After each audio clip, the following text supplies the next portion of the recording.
اعوذ باللہ من الشیطان الرجیم بسم اللہ الرحمن الرحیم لا تدرکہ الابصار وہو یدرک الابصار وہو اللطیف الخبیر، اسے نگاہیں نہیں پا سکتی۔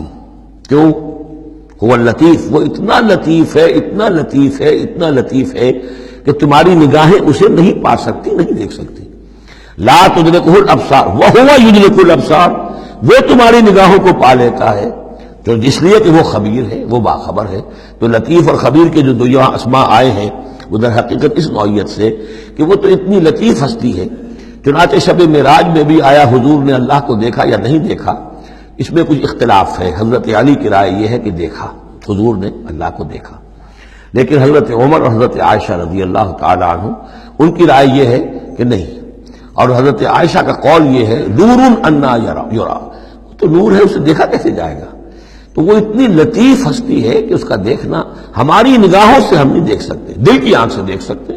دل کی آنکھ سے محمد رسول اللہ دنیا میں بیٹھ کر بھی دیکھ سکتے تھے، لیکن ان آنکھوں سے دیکھنا ممکن نہیں ہے۔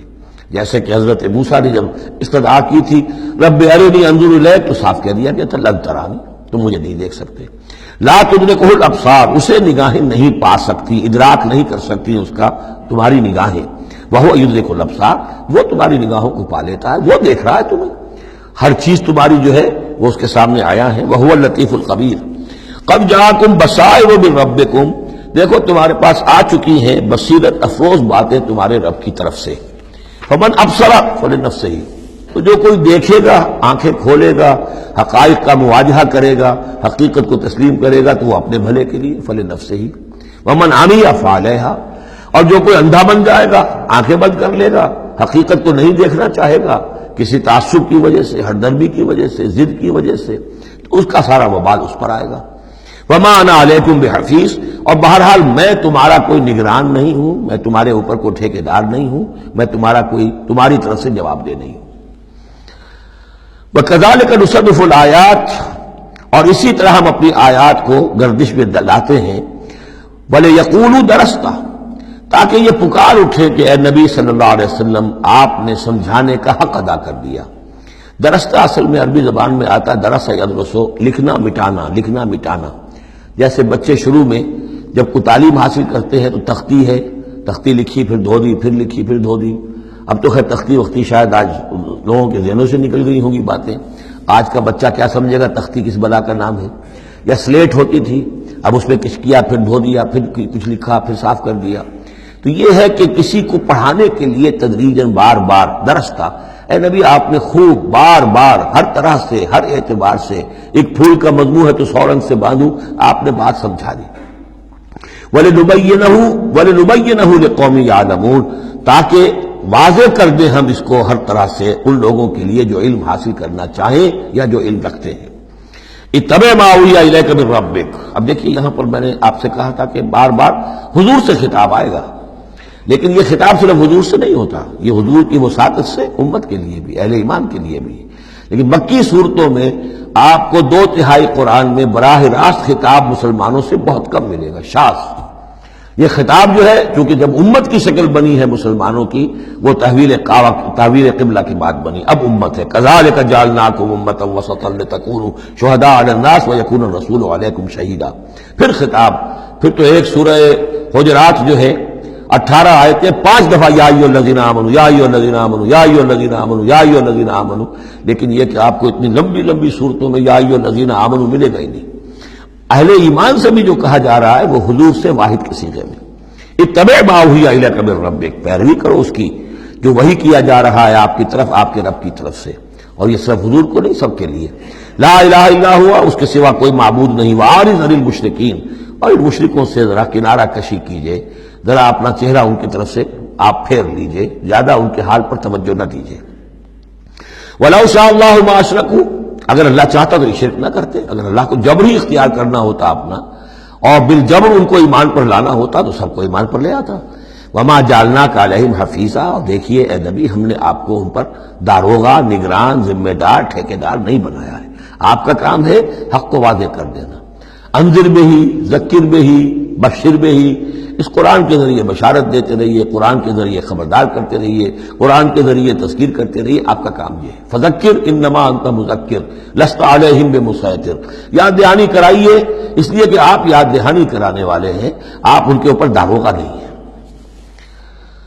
وما انت علیہم بوکیل ولا تسبوا الذین یدعون من دون اللہ فیسبوا اللہ عدوا بغیر علم۔ اب یہاں مسلمانوں سے خطاب ہے، لیکن دیکھیے یا ایھا الذین آمنوا نہیں ہے، یہ خاص ہے قرآن کے اسلوب کو سمجھنے کے لیے۔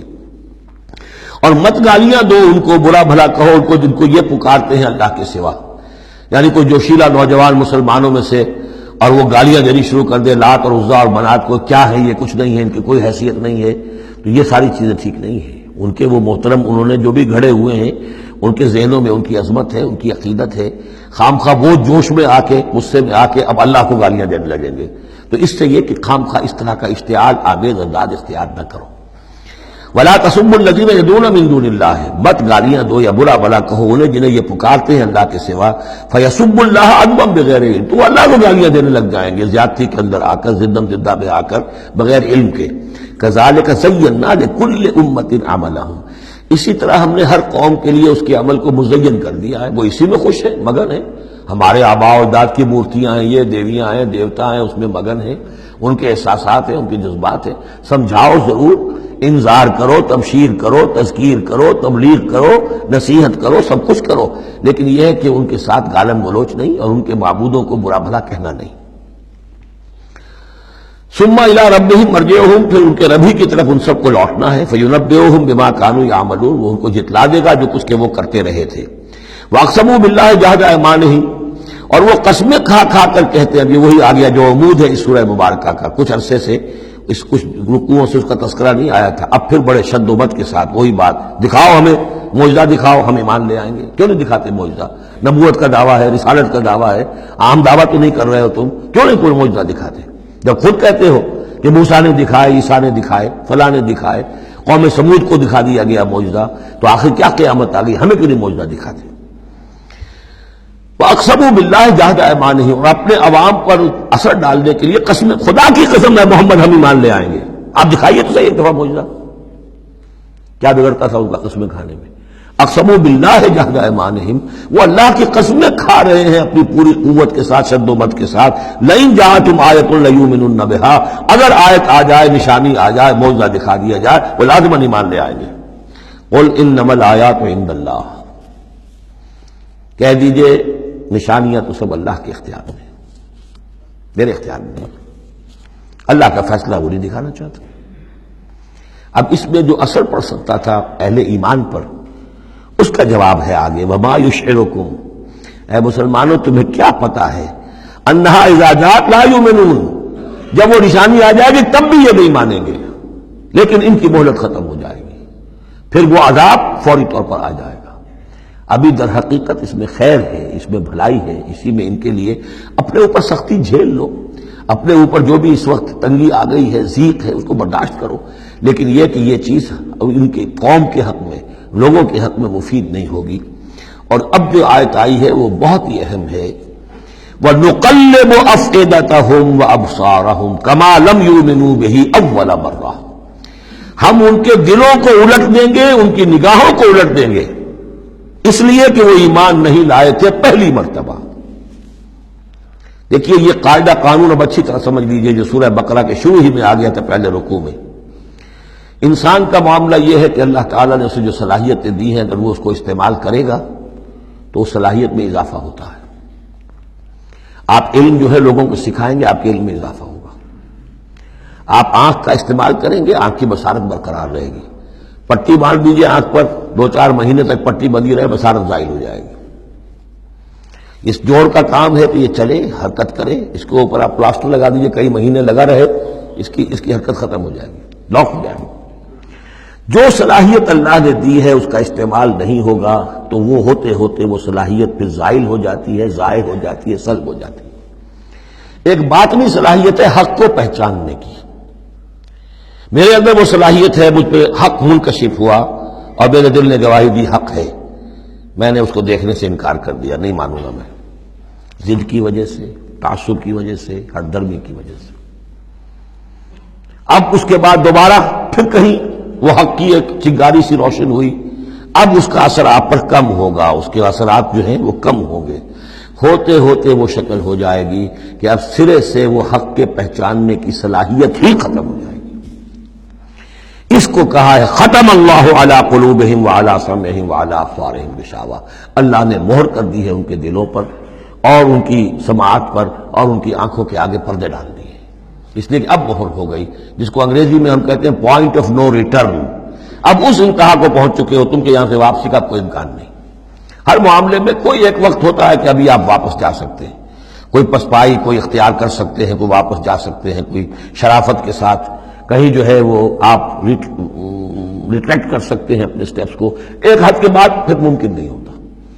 اسی کو یہاں کہا ہے کہ چونکہ جب پہلی مرتبہ حق ان پر منکشف ہو گیا، اللہ نے حجت قائم کر دی، حق منکشف ہو گیا، پہچان لیا ان کے دل نے، ان کی روح نے کہ بصیرت باطنی نے کہ یہ حق ہے، تو فوراً مان لیتے تو خیریت تھی، چونکہ انہوں نے نہیں مانا تو اب تو ہم ان کے دلوں کو الٹ دیں گے، 100 معجزے بھی دیکھ لیں گے تو یہ ایمان نہیں لائیں گے، وَنُقَلِّبُ أَفْئِدَتَهُمْ وَأَبْصَارَهُمْ، ہم الٹ دیں گے ان کے دلوں کو بھی، ان کی نگاہوں کو بھی، كَمَا لَمْ يُؤْمِنُوا بِهِ أَوَّلَ مَرَّةٍ، جیسے کہ وہ ایمان نہیں لائے تھے پہلی مرتبہ، وَنَذَرُهُمْ فِي طُغْيَانِهِمْ يَعْمَهُونَ، ان کو چھوڑ دیں گے اپنی سرکشی کے اندر بڑھتے چلے جائیں۔